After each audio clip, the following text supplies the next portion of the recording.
Hey guys, it's Miss Houghton here. Thank you so much for being patient and working with me while I am absent today. Yesterday we should have read pages 40 and 41 of the Ruby Bridges book called Through My Eyes. So on those pages, we have a picture of Ruby and her teacher, Miss Barbara Henry. So that's who we're also going to be reading about today. So if we turn to page 43, we can see here is a photograph of Ruby as she is being escorted into the school building by U.S. Marshals. They had to do that because people were threatening Ruby, just a small little girl, as she was walking into her school. So I'm going to read. This page is written by Miss Henry, and it's just her perspective of Ruby and what was happening at that time. It says, Ruby was a smart, sensitive person. It was a joy to go to school every day and have her as my child. I was newly married and had no children of my own at that time, and I think Ruby became my child. She was sweet, beautiful, and so brave. It was such an anxious time, and I often wondered how that little girl could come to school each day and be as relaxed and trusting as she was. That year certainly wasn't the experience I thought it would be. My husband and I moved to New Orleans in September because of his job transfer. I thought New Orleans would be a romantic place filled with Southern hospitality. I did enjoy for a while exploring New Orleans' historic sites as a tourist, yet I soon longed to return to my teaching career. So one day my touring took me to the New Orleans school headquarters to apply for a teaching position. Very soon thereafter, the superintendent of schools, Dr. James Redmond, phoned me and asked if I would mind teaching an integrated class. Of course not, I answered. He then gave me the assignment at William France. Nobody at that school lifted a finger to make Ruby's life easier. The principal was a rigid, prejudiced woman who gave me no guidance or help. Ruby and I were both treated as unwelcome outsiders. When I went to the teacher's lounge at lunchtime, the other teachers first ignored me and made unpleasant remarks about the fact that I was willing to teach a black child. When I discovered how the other teachers were spending their time, I was appalled. Quite by accident one day, I came upon a classroom, the long-hidden other first grade, and discovered 3 white students talking among themselves. Their teacher, in her ankle socks and saddle shoes, was listening to the radio. Other teachers sat through the day with no students at all. They had been given the option of transferring to other schools, but they preferred a year of not teaching. My biggest teaching problem was that everyone was so secretive.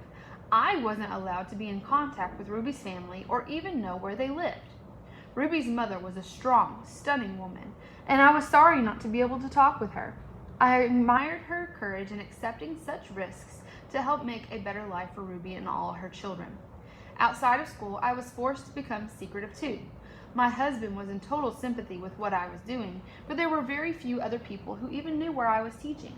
I didn't tell anybody because I wasn't sure who could be trusted. It was a dangerous time. To help Ruby, I tried to explain integration more than once, but I'm not sure she understood. I told her that white people in the South had gotten used to living a certain way and that they were having trouble changing. I said people become afraid of anyone whom they think is really different from them. I wanted Ruby to know that none of the integration problem was her fault. I didn't want to allow hate to enter her life in any way and diminish her beautiful spirit. I told her that she was a wonderful and special person, and I told her the other children would come back to school eventually. When she asked how soon that would be, I had no answer. Ruby never complained, but I knew she was lonely. Nowadays, when I'm invited into schools to talk about that year, I find that Ruby's story so inspires children. They feel they finally have a hero who is like them. Ruby's story allows children to feel they too can do very important things, and they too can be heroes. For me, it's a pleasure to remember back. Ruby was a star. I was proud of her then, and I still am. Barbara Henry. So here's another photo of Ruby being escorted by her mother and the marshals.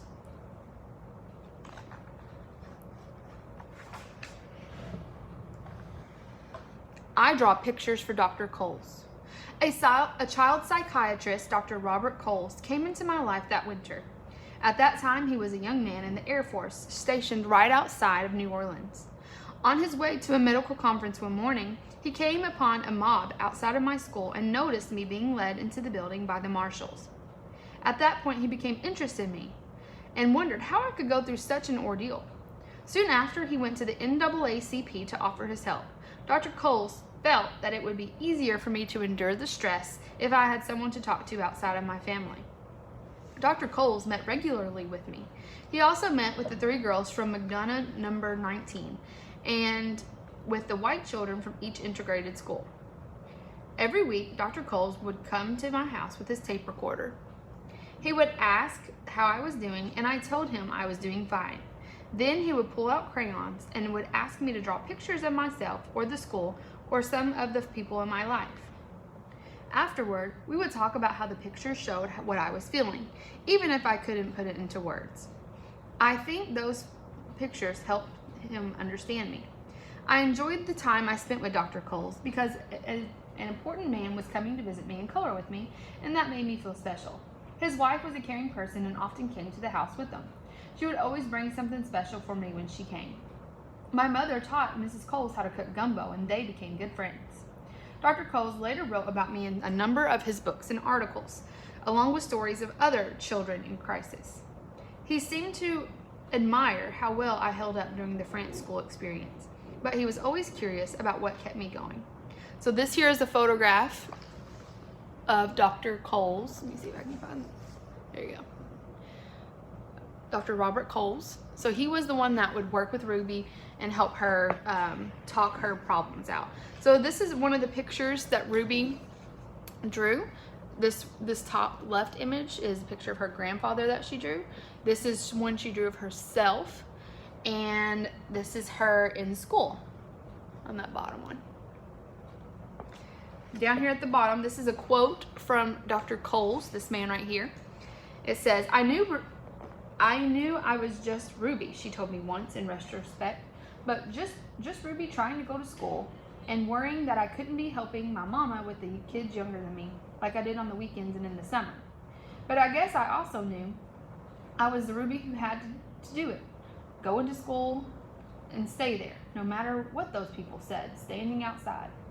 Ruby had a will and used it to make an ethical choice. She demonstrated moral stamina. She possessed honor, courage. Robert Coles, The Moral Life of Children. That was from his book that he wrote. So he quoted Ruby in that book, and he made a conclusion about her based on what she was saying, that she was honorable, she was courageous. I have trouble eating and sleeping. So though Ruby was seemingly handling it well, she also had times when stress did take the better of her. There were times that winter when I did show stress. Nightmares would come and I would get up and go wake my mother for comfort. My mother would raise herself up in bed. Did you say your prayers before you went to sleep? She would ask. If I hadn't, Mama would say, honey, that's why you're having a bad dream. Go back now and say your prayers. I would do as she said, and then I would sleep. Somehow it always worked. Kneeling at the side of my bed and talking to the Lord made everything okay. My mother and our pastor always said, you have to pray for your enemies and people who do you wrong, and that's what I did. Another problem that year was lunchtime at school. I often ate in the classroom by myself while Mrs. Henry took her lunch break with the other teachers. It was a lonely time. The marshals sat outside while I opened my lunchbox. As time went on, I couldn't eat. First, I blamed it on the fact that my mother fixed too many peanut butter sandwiches. Then I began to wish that I could go to the cafeteria with the other children. I could smell the food they were eating. I was convinced that the kids were there. I began hiding my uneaten sandwiches in a storage cabinet in the classroom. I poured my carton of milk into a big jar of paste we had in the room. In my magical way of thinking, not eating lunch would somehow get me to the cafeteria. When roaches and mice began to appear in the room, a janitor discovered my old sandwiches. Mrs. Henry wasn't mad at me. She was just sorry there were so many days when I hadn't eaten. After that, she usually ate with me so I wouldn't be lonely.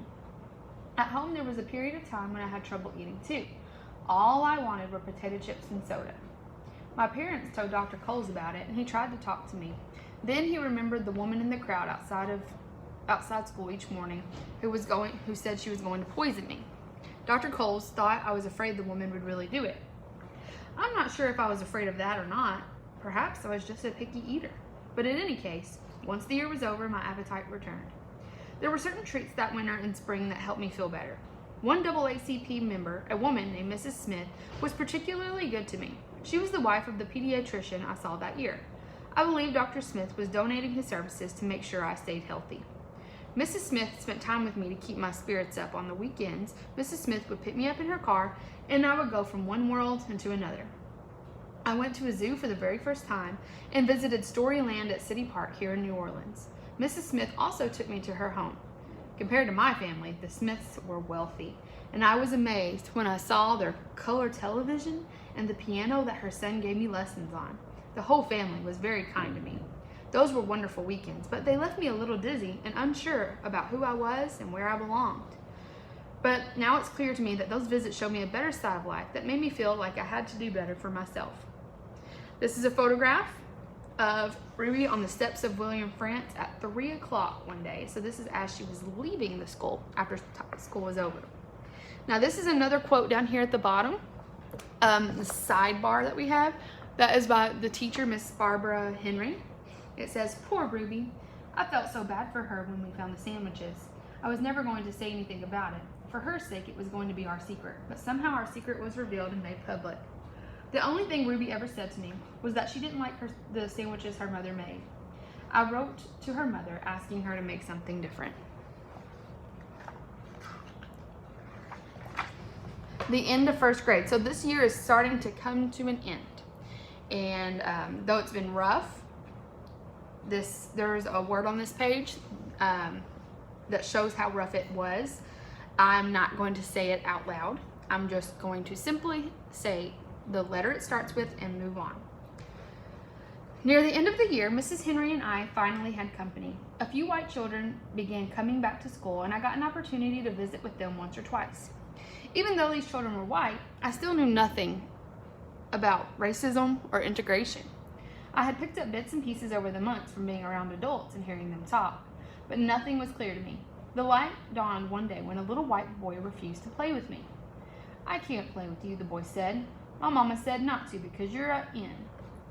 At that moment, it all made sense to me. I finally realized that everything happened because I was black. I remember feeling a little stunned. It was all about the color of my skin. I wasn't angry at the boy because I understood. His mother told him not to play with me, and he was obeying her. I would have done the same thing if my mama said not to do something. I didn't do it. The next thing I knew, it was June. That incredible year was over. Oddly enough, it ended quietly.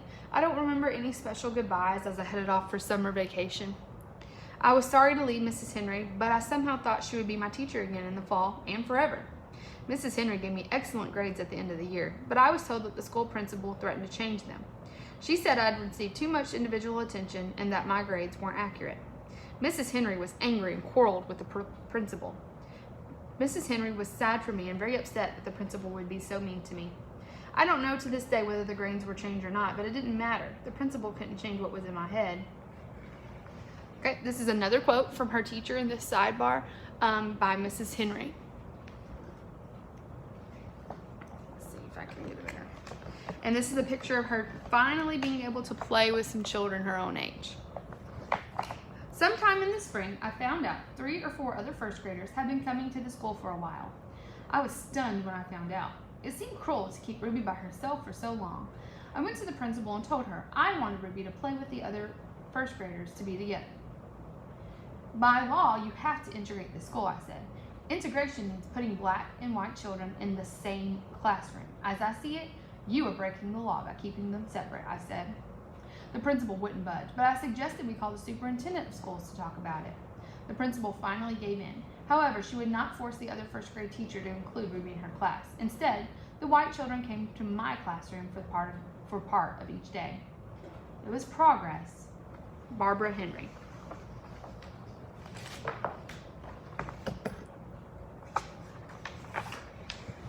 Mrs. Henry is gone. When I began 2nd grade, no marshals drove me to school. In fact, they had disappeared sometime the previous spring. In the last months of 1st grade, a taxi driver was sent to pick me up every morning. In 2nd grade, I was on my own.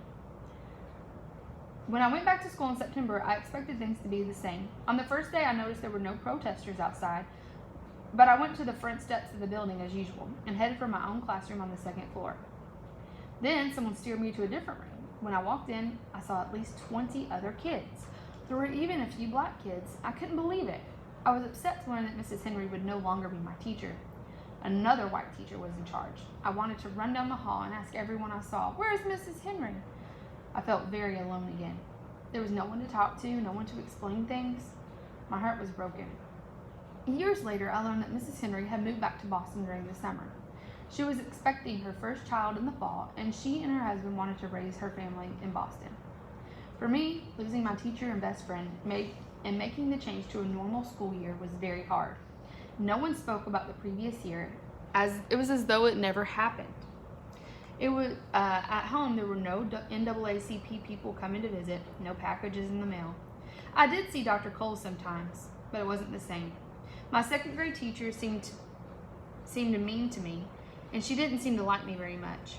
She even made fun of my Boston accent when I read aloud in class. "I know you had that northern woman for a teacher last year," she would tell me, "but you're not saying the words right." For months, I tried to pronounce the words the way the other kids did, but I never again sounded like everyone in class. From second grade on, I felt different from the other kids in my class, and it wasn't just because of my accent. William Frank School was integrated, but the long, strange journey had changed me forever. So this is a picture of second grade beginning, with no protesters, no marshals, and most importantly, no Mrs. Henry.